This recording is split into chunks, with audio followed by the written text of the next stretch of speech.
মানুষকে হাওলাত দেওয়া সওয়াবের কাজ। এখন মুশকিল হলো হাওলাত দিলে টাকা পাওয়া যায় না ফেরত বেশিরভাগ ক্ষেত্রে।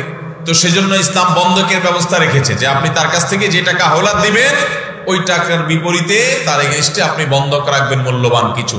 ওই বন্ধকি জমি জিনিসটা এটা সে যদি হাওলাতের টাকা দিতে গড়িমসি করে আপনি বিক্রি করে আপনি আপনার টাকা নিতে পারবেন, বাকিটা তাকে ফেরত দিবেন যদি থাকে। এটা হলো ইসলামের নিয়ম। তারপরও আপনাকে হাওলাত দিতে হবে। হাওলাত এটা সওয়াবের কাজ। কোন কোন হাদিসে আসছে দান করলে মানুষ যে পরিমাণ সওয়াব পায়, অনেক ক্ষেত্রে হাওলাত দিলে ধার দিলে তার চাইতে 18 গুণ বেশি সওয়াব পায়। কেন? দানের চাইতে দান তো একসাথে দিয়ে দিছে, তাহলে এখানে আবার বেশি কিভাবে পাইল? এটা তো আবার ফেরত পাবে। এটার উত্তর হলো এটা হলো তখনকার জন্য প্রযোজ্য। এটা বোঝাবার জন্য নবী সাল্লাল্লাহু আলাইহি ওয়াসাল্লাম বলেছেন যে আপনি এক জায়গায় একজনকে দান করলেন, তার হয়তো এত বেশি প্রয়োজন নাই, কিন্তু তারপর আপনি দান করলেন। আপনি দান না করলেও তার চলতো, তারপর আপনি দান করলেন, এটাতে যে সওয়াব পাবেন। আরেকটা মানুষ বিপদে পড়ে গেছে ভয়ঙ্কর, তার ওই বিপদ দূর হওয়ার জন্য হাওলাত দেওয়া ছাড়া নেওয়া ছাড়া, হাওলাত না নিতে পারলে এখন সে হারামে লিপ্ত হবে, সুদের কারবারে যাবে বা এরকম বিপদ হবে। ওই টাইমে আপনি তাকে যদি হাওলাত দেন তো সাধারণ সময় দানের চাইতে হাওলাতের সওয়াব বেশি হবে। আল্লাহ রাব্বুল আলামিন আমাদেরকে হারাম থেকে বের হয়ে আসার তৌফিক দান করুন। আমরা এই হারামকে না করবো তো ইনশাআল্লাহ, সুদের কারবার ছাড়বো তো ইনশাআল্লাহ। ভাইরা বাবারা, এই হারামটা ছেড়ে দেন আল্লাহর জন্য। আল্লাহ তাআলা না খাইয়ে মেরে ফেলবেন না। ওমা মিন দাব্বাতিন ফিল আরদি ইল্লা আলাল্লাহি রিজকুহা। ধরা পৃষ্ঠে এমন কোন প্রাণীর রিজিকের দায়িত্ব আল্লাহ তাআলা নেন নাই।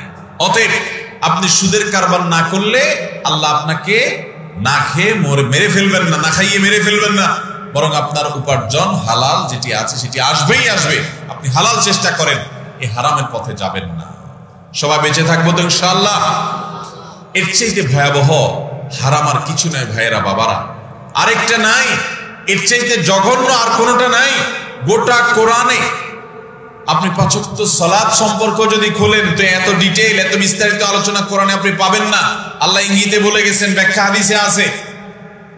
কিন্তু সুদের ভয়াবহতা এত মারাত্মক যে কতগুলো আয়াতের দিকে আমি ইঙ্গিত করেছি, আরো আয়াত আছে, সবগুলো আমি বলিনি। এতগুলো আয়াত আল্লাহ তাআলা এত জায়গায় খুলে খুলে বলেছেন, আল-ইয়াওমা আকমালতু লাকুম দীনাকুম ওয়া আতমামতু আলাইকুম নি'মাতি ওয়া রাদিতু লাকুমুল ইসলাম দীনা। আজ তোমাদের জন্য ইসলামকে পরিপূর্ণ করা হয়েছে। একেবারে কোরআনের শেষের দিককার আয়াত, ইসলাম পূর্ণাঙ্গ হয়ে গেছে। এটা বলার পরেও আল্লাহ তাআলা আবার আমাদেরকে সাবধান করছেন আমরা যেন হারাম উপার্জন না করি, আমরা যেন সুদের কারবার না করি। অর্থাৎ শেষ কথারও শেষ কথা, এত ভয়াবহ। কিন্তু আমরা কয়জনে বুঝি? আল্লাহ তাআলা আমাদের এই ভয়াবহ হারামকে ছেড়ে আসার তৌফিক দান করো। হিম্মত করবো তো ইনশাআল্লাহ। আল্লাহর জন্য যদি হারাম ছেড়ে আসেন আল্লাহ তাআলা আগের গুলো মাফ করবেন। আল্লাহ ওয়াদা করেছেন কোরআনে, ফামান জাআহু মাউইযাতুম মির রাব্বি ফান্তাহা ফালাহু মা সালাফ। আগে কেউ সুদের ভয়াবহতা বুঝে নাই, যদি সেটা বোঝার পরে তার রবের পক্ষ থেকে মাউইযা নসিহা এসেছে, সাবধান বাণী এসেছে, সেটা জানার পরে সুদের জঘন্যতা, এটার ভয়াবহতা উপলব্ধি করার পর যদি কেউ ফিরে আসে এবং বিরত থাকে আর সে কাজ না করে, ফালাহু মা সালাফ, আগে যা হয়েছে এই সবগুলো আল্লাহ তাআলা মাফ করে দিবেন। অতএব ফিরে আসবো তো ইনশাআল্লাহ, তওবা করবো তো ইনশাআল্লাহ। আল্লাহ আমাদের সবাইকে হালালে আসার জন্য সেরকম ঈমানি শক্তি দান করুন।